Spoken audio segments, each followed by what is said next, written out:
It's so interesting. It's so interesting. It's so interesting. It's interesting. Welcome to It's So Interesting, where people talk about their work and life experience. I am George Spitzer.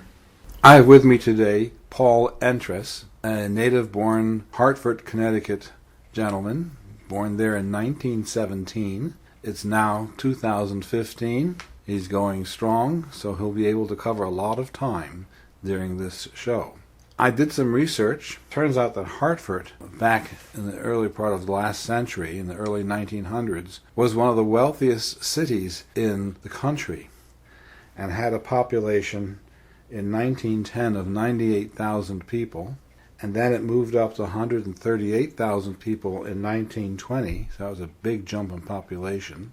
And in the middle of that population jump, you were born in 1917. Then in 1930 it went to 164,000.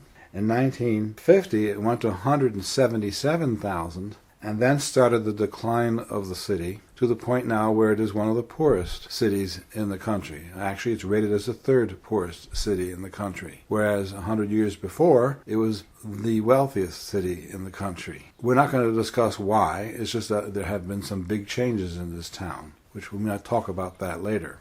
Paul, welcome to It's So Interesting. Obviously, if you were born then, you don't remember the first few years, but in the 1920s, you were a kid. Now, was your father born in Hartford, too? My dad was born in Hartford. Wow. So there's a lot of history in your family. Their first homes were on Madison Street and Allen Place. He was one of 10 surviving, 7 out of 10 surviving children. That's a large family. So you must have had a large house, right? They did. Is the house still there? I don't know. So when you were in your grade school years, which were the 1920s, do you remember anything about Hartford from those years? Did you play in the street? Yes, I lived for 8 years in the North End on Kent Street. You lived there, but what did you do for fun? I mean, did you play baseball, or do you just play in the street? I was not, what you might say, athletic. I would say the closest to it would be swimming. I liked swimming. And where did you swim? In Niantic, right next to the National Guard camp, or the Connecticut camp, always named after the governor. Who's the governor now? Malloy? Yeah. So it would now be Camp Malloy. And it was called Pine Grove. There was a, what you might say, the Niantic River, saltwater river, that emptied into the Sound. And it was perfect for swimming. This is not the Connecticut River. This is the Niantic River. Niantic River. Right. And it was perfect for swimming. And that's where I learned to swim, and swimming was what I really liked. There was only one problem about the Grove incident. It was very attractive to New York people. The New Yorkers, I'm talking about New York City, metropolitan New York. And I always remembered the New York accent. Jellyfish. If every once in a while... All the way up there. Every once in a while you'd hit a time. We tried to go at least 2 or 3 weeks every summer, and every once in a while the jellyfish were multiple. It didn't stop us, but they were there. We had to put up with them. And you went with your whole family and with lots of friends, and so there's always someone in the water with you. Right. Right. Mm-hmm. Okay. In school, did you go to public school or did you go homeschool? How did that work? When we lived in the aforementioned North End, I went to the Northwest School up until the 4th grade. And then when we moved to the south end of the city, I went to the Alfred E. Burr School, which is on Wethersfield Avenue. Oddly enough, just steps from Meadow Street where I was born. And you said your father was born here in Hartford, too? My dad was born in Hartford. Where in Hartford? I would say Madison Street. And when was that? What year? It would have to be 18-something, right? Well, he passed on when he was 80. He was the youngest boy. He was the youngest boy. There were two girls. The oldest was Albert or Bert, then the next was Arthur, and then Fred, and then William, Bill, and then Harry, and the two surviving girls were Catherine, and she was called the Duchess because she thought she was something. And second girl was Marguerite, or Peg, Aunt Peg. Catherine married Dr. Harry Locke, who was, you might say, the leading pediatrician in the Hartford area. When Harry Locke, at the time of my birth, he headed what they called the isolation hospital during the flu epidemic. That's right. The flu epidemic was The flu epidemic. Yeah. And the flu epidemic actually took over the front page of the paper as opposed to World War I because of the number of deaths. It was a terrible thing. And my dad, Harry Vincent Entress, and myself were lying side by side in the aforementioned isolation hospital, which he and Catherine, who he later married, Catherine Entress, we both had the flu. Oh, obviously you came out okay. We came out of it. Your father, was he a sculptor or was that your grandfather? My grandfather, Albert Yeah. S. Entress, he was stone and wood carver. And he did that in Hartford too? Yes. Now, what is he known for carving here? A lot of things, including the 6 statues on the Memorial Arch. The south and the north side would that be on In Bushnell Park, right? Bushnell Park. Yeah. There were 3 statues on one side, 3 statues on the other. Moving into when you were a teenager, what did you do? What did I do as a teenager? Or I should rephrase the question. What trouble did you get into as a teenager? I was no angel. I had my ups and downs.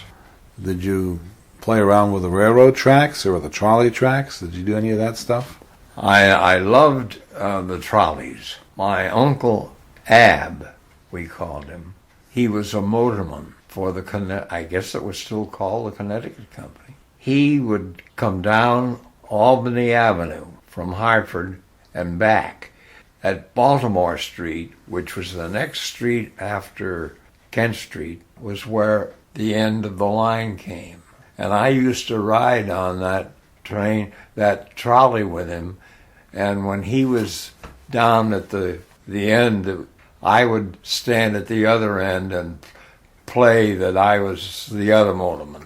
Oh, because he would walk to either end of the car depending on the direction. Right. And he would get out of the trolley and change the pole that would power to go.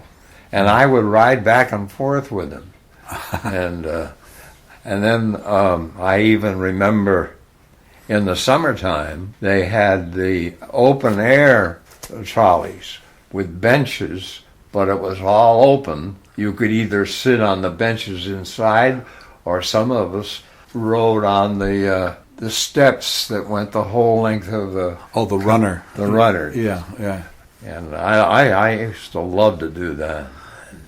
Now, something about Uncle Ab, to defer for just a second, I remember he, without fail, when he was in Florida, he would send us a big crate of Florida fruit, grapefruit and oranges and kumquats and everything. And I always remember that coming to the door when we lived on Kent Street. Kumquats in the 19th. Kumquats. Gee, okay.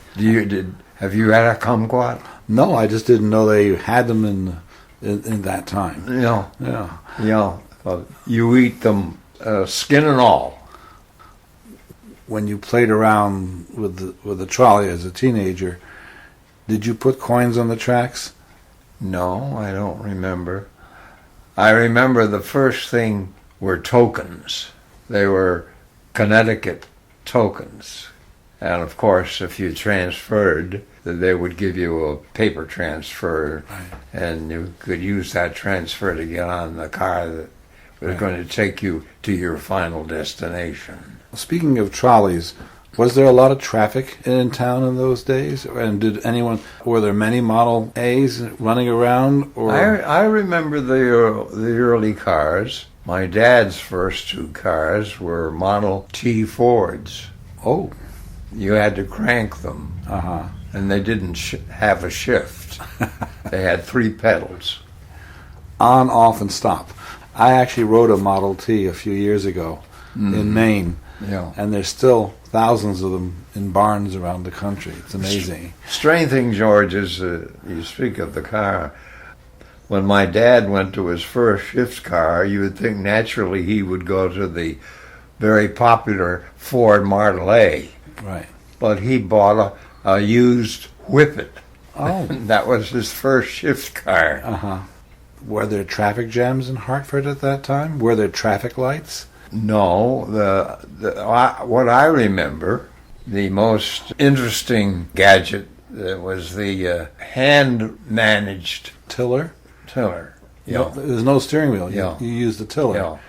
That got a friend that I used to go with. His dad invented the most modern one that would actually turn and direct the traffic. He'd do it by hand, but I remember that his father invented that first hand-managed traffic. What did you do for entertainment as a kid?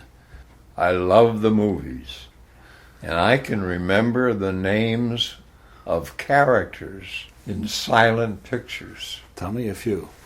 I remember one picture. This was how old it was. They hadn't perfected film at that time. They did the best they could, but night looked blue instead of naturally black. Oh, like a dark blue. Blue, Yeah. you know. And did you have piano players, or was it totally silent? They started out with piano in the movies. The pianist would come in and he'd play before the picture started. Mm-hmm. And then he would have the music that went with the film that was going to be shown. And he would play that piano. And then was the advent of the Wurlitzer organ that replaced the piano. He would have an accompanying script for the story of the silent picture. Did you go to, besides movies, were there any concerts that you went to, or were there any concerts? There were band concerts in Bushnell Park. They had a merry-go-round over the one time at Bushnell Park, and they had a shell, and they would have band concerts there. This was in the early Yeah. 1930s, right? You know. Mm-hmm. And then Travelers Insurance Company, they had their Travelers, that was further past Albany Avenue, up toward Avon, Travelers Field. And they had a merry-go-round, and they also had a pavilion where they would have all sorts of things, dances. I would take a girlfriend dancing at the Travelers Emporium, or whatever you want to call it. And was it big band dancing? What kind of dancing was it? Depending on what year it was. I remember one of the dances was the flea hop. The flea hop? The flea hop. Yeah, I can't do it now, but that was a very popular dance, and of course ballroom dancing. Right. So this was before the big bands? I would say, George, yes, it was. They'd have some kind of a musical, like a calliope or something that would provide music. And then the name bands came. And having taken part during my radio years, I had the advantage of having known both eras, the name bands and then what later became rhythm and blues or rock and roll or something like that. But I always felt that the ones that had the opportunity to enjoy the name bands, the Tommy Dorseys, Benny Goodmans, Glenn Miller, and so forth, we had it made. Uh-huh. And well, Hartford was the cat's meow of cities at that time. I recall one time that Glenn Miller had a program on Wednesday nights, and he came on just at the time that we left our Wednesday nights church service, and we always listened to Glenn Miller with 15 minutes of music by Glenn Miller. I remember that sound. What was your first job? When was that, and what was it? The first job. I would say my first job was working in G. Fox as a stock boy. What's G. Fox? It was the most prominent department store. And when was this? 19? I was 19, so early 30s. Yeah. I watched the beginning of the 1936 flood from the roof of the Talcott Street warehouse, which was hitched on, you might say, a closed bridge.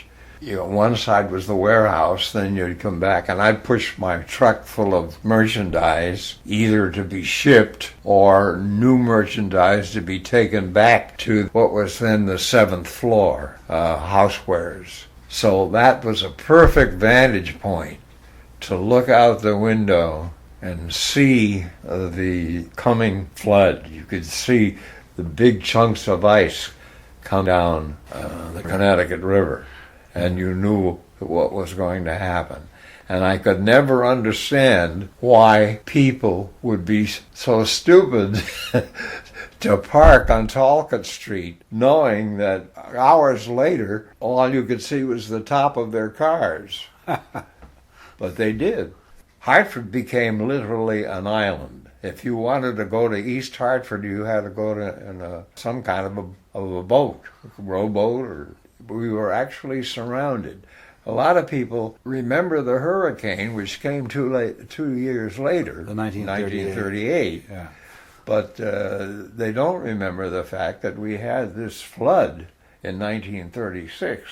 People were traveling around in rowboats. Tell me a bit about the famous 1938 hurricane.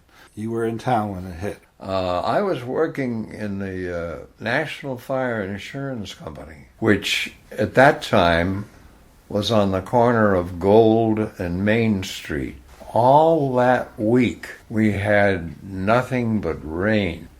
On that particular day in 1938, September, I remember leaving the old National Fire where I was working, and one of my fellow employees came toward me. He was going back to do a little more work, and he says, "That sky looks funny." He says, "It's not like any storm I've ever seen." And I looked up, and he was right.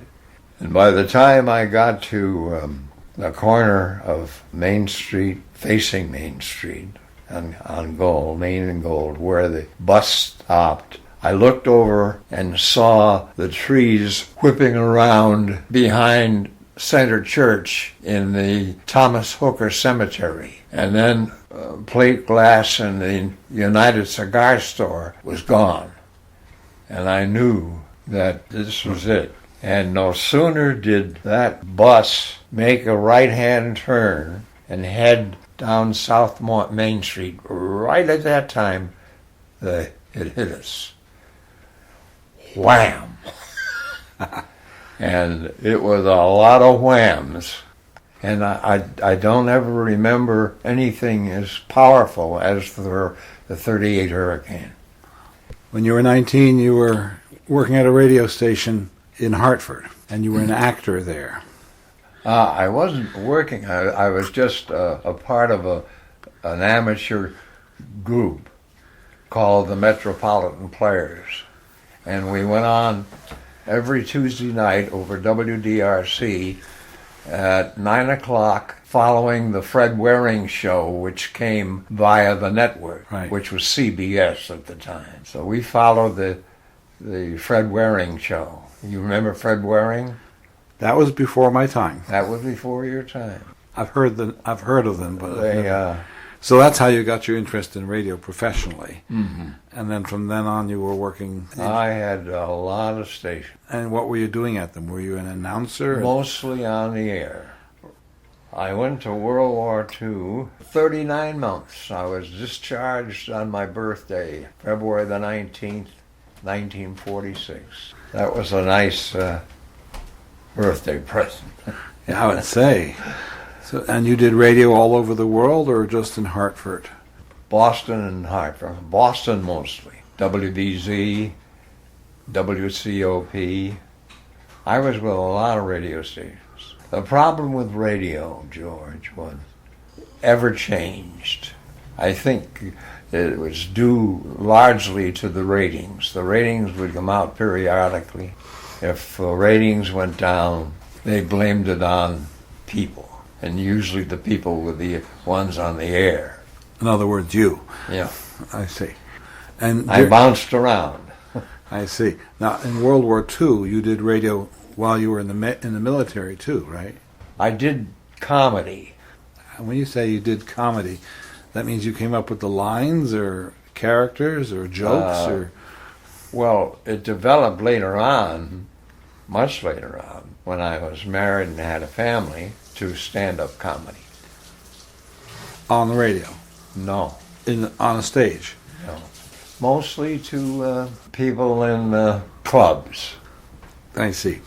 Then after World War II, you came back to Hartford in 1946. Mm-hmm. You did radio for the next 20 years? I did radio on a freelance basis, and then I became first reader of our church, and I decided that I wasn't going to let radio push me around. I went into distribution, traveling salesman. Of radio shows? No, What did you distribute? actually it was plastic. The company was Whirly Industries. We had, at the time, when I was really busy and did well, we had a salt and pepper shaker, which the restaurant, Howard Johnson's, did very well with them. But they were a hard business to do with, hard business to work with, but they did very well. You would put the table unit on the table, and that would be the selling key. So And actually- they went like hotcakes. People would buy them? Oh boy, would they. What was so special about a salt and pepper shaker? One side, I wish I had one to show you, George. Yeah. One side had the pepper, and the other side had the salt. And it was transparent, waterproof, and the black button was for the pepper, and the white button was for the salt. And the salt came out of the bottom. You could get them with a happy face or any kind of an inscription that you wanted, your own town or state or something like that. I would have a stand with shelves, and the sale items would be on the shelves, and I would make sure when I went to each restaurant, make sure that they had their table units, because that's when they worked the best, when they had the table units. When they had the MooCow creamer, and that sold. That was This was early 1950s? the early 90s, yeah. Yeah. And then the sugar dispenser. The marketing key of the table unit was the secret of the success of this item. Oh. And I went up and down the main Connecticut routes, went to the restaurants that dealt with transients, because you got the turnover. You didn't do that well in say, Howard Johnson that was local, because they had the same people. I see. So I traveled 5 of the 6 states. The only state I didn't go, it was Maine. In other words, when you say 5 of the 6 New England states. New England states. Right, and you did the traveling by car or by train? But I had a van. And how many years did you do that? Oh, at least 8. Oh, right through the 50s. Mm-hmm. Right. Tell me, if there is such a thing, what was your favorite time? What was your most fun you've ever had during your career? I would say that working for Whirly Industries with that restaurant program and the travel was the most fun because of the traveling. I was curious with one last question, is that when you sold the salt and pepper shakers, did you sell them with the salt and pepper already in them, or did people have to go out and buy it? I filled them. You filled them? Yeah, I filled them. So you delivered them full? I delivered them full. And then they did it from then on. Yeah, well, yeah. Yeah. You didn't go back each time and No. fill it again. Thank you so much for taking your time to talk with me. I appreciate it. It's been a pleasure, George. It's so interesting. It's so interesting. So It's so interesting. interesting.